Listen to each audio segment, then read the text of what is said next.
আজকে আমরা আলোচনা করতে যাচ্ছি কালার চেঞ্জ। কোনো একটা ইমেজের ভিতরে আমরা যে কোনো অবজেক্টের যদি কালার চেঞ্জ করতে চাই তাহলে আমরা সেটা কিভাবে সুচারুরূপে করব সেটা আমরা দেখি। তাহলে আমরা কি করতে যাচ্ছি সেটা এক ঝলক দেখি।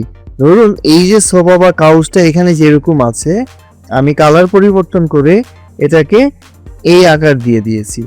তাহলে এই কাজটা ওর সমস্ত ডিটেলগুলো ঠিক রেখে কিভাবে আমরা করব সেটাই আমাদের আজকের আলোচনার বিষয়। তো ঠিক আছে, শুরু করা যাক। Welcome to IT Guru. IT গুরুতে স্বাগতম। এটি এমন একটি স্থান যেখানে প্রযুক্তি শেখা সহজ, আকর্ষণীয় এবং আমাদের ভাষায়। চলুন আজই শুরু হোক আমাদের শেখার যাত্রা একসাথে আইটি গুরুতে।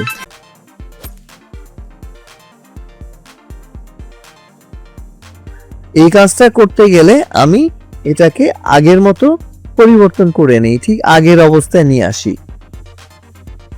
ওকে, আর এটা করার জন্য আমাদের এখানে একটা কালার থিম দিয়ে দেওয়া আছে, বা আমরা চাইলে যে কোনো কালারেই পরিবর্তন করতে পারি। আমরা এটাকে ব্যবহার করতে পারি অথবা নিজের পছন্দ মতো যে কোনো একটা কালারকে পরিবর্তন করতে পারি।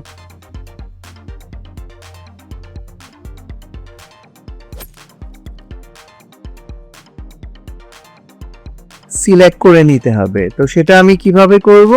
সেটা আমি করব হচ্ছে এরকম অবজেক্ট সিলেকশন টুলের সাহায্যে। এটাকে আমি যখন সিলেক্ট করব, প্রয়োজন ততটুকুকে আমি সিলেক্ট করে দেব। সিলেক্ট করার পর ফটোশপের এআই ওকে চমৎকারভাবে ওর বর্ডার এরিয়াটা সিলেক্ট করে নেবে। কিন্তু এখানে কিছু লিমিটেশনস রয়ে গেছে। হ্যাঁ, এই যে সামান্য একটু উপরে উঠে চলে আসছে, এটাকে সিলেকশনের মধ্যে নিয়ে নিয়েছে এই চাদরের অংশটুকু, এখানে একটু ঝামেলা। তো সেটা আমাকে ঠিক করতে গেলে এখানে সাবট্রেক মোডটা অন করতে হবে। অন করার পর আমি আবার এই এরিয়াটাকে একটু সিলেকশনের মধ্যে নিয়ে আসব। এবার আমরা পারফেক্টলি ওটাকে বাদ দিতে পেরেছি। আর এখানে একটু ঝামেলা আছে, সেটা আমি আরেকটু ক্লিক করে সিলেকশন করব। তো এটা যতবার না হচ্ছে ততবার এটাকে এভাবে সিলেকশনের মধ্যে নিয়ে আসবেন। অনেক সময় হয় কি, এগুলো ক্ষুদ্র ক্ষুদ্র অংশগুলো সিলেক্ট করতে ঝামেলা করে। ঠিক আছে, এখন দেখুন এই যে ভিতরে একটা অংশ রয়ে গেছে, আপনি চাইলে সেটুকুকে বাদ দিয়ে ফেলতে পারেন আলাদা করে। আচ্ছা, এই হলো আমার সিলেকশন। এখন আমি এই সিলেকশনটাকে লেয়ার মাস্কে পরিবর্তন করব। লেয়ার মাস্কে পরিবর্তন করতে গেলে আমাকে প্রথম আমি কাজের সুবিধার জন্য একটা গ্রুপ ক্রিয়েট করে নিব। যে গ্রুপের মধ্যে আমি অনেকগুলো চেঞ্জেস রাখবো যাতে একসাথে কাজ করতে সুবিধা হয়। ঠিক আছে, তাহলে এখন আমি যেটা করব, এই গ্রুপ সিলেকশন করে এখানে আমি লেয়ার মাস্কে ক্লিক করব। তাহলে আমার এই যে মাস্ক এরিয়াটা চলে আসছে, যেটার ভিতরে আমার মূলত সিলেকশনটা আছে।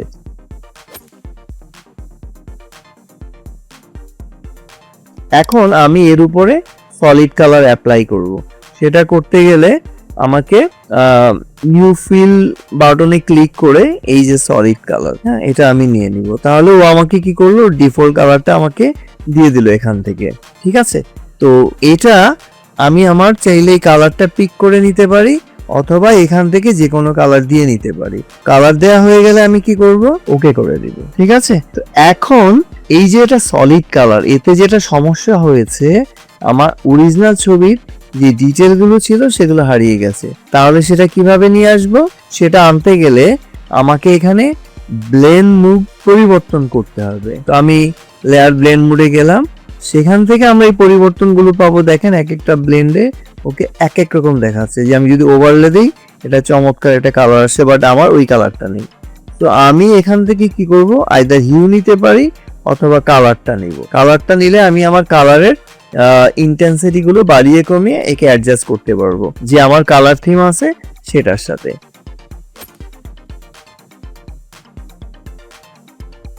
এখন এটা করতে গেলে আমাকে যেটা করতে হবে, আমাকে এই যে এখানে লেভেলস এ নিয়ে আসতে হবে, কালার লেভেলস, আর এটাকে আমি এর নিচে রাখবো, হ্যাঁ, আমার মূল ইমেজ লেয়ারের উপরে। আচ্ছা, এখন এরপরে আমি কি করব, এখান থেকে এই ব্রাইটনিং এরিয়াটাকে আস্তে আস্তে বাড়াতে থাকবো যাতে আমার অরিজিনাল কালারের দিকে আসে। ঠিক আছে, আবার আমি চাইলে এর হোয়াইট মুড, মিড মুডটাও একটু বাড়িয়ে একটু বেশি কন্ট্রাস্ট করে নিলাম। এরপরে আমি চাইলে আবার এখান থেকে হোয়াইট ব্যালেন্সটাকে আরেকটু কমিয়ে দিলাম যাতে একটু শার্প শাইনেস গুলো চলে আসে।